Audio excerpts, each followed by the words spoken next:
Општина Македонска Каменица беше домаќин на регионалните надпревари по детски семафори со сообраќајна техничка култура.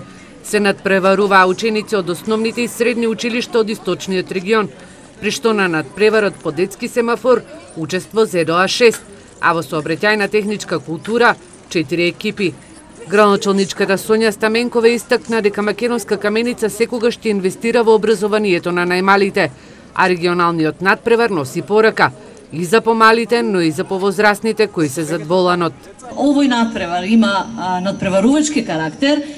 Битна е пораката, а пораката е да ја пренесете сообраќајната култура и на вашите врсници, па и на нас повозрастните, да ни покажете што сте научиле и да излезете подготвени како идни учесници во сообраќајот и да дадете пример и на сега возрастните кои што треба да учат од вас. Од 10 екипи од источниот регион и во двата надпревари победиле екипите на Македонска Каменица. Учесниците покажале знаење во делот на теоријата, вешто возење на велосипед за основците и мопед за средношколците.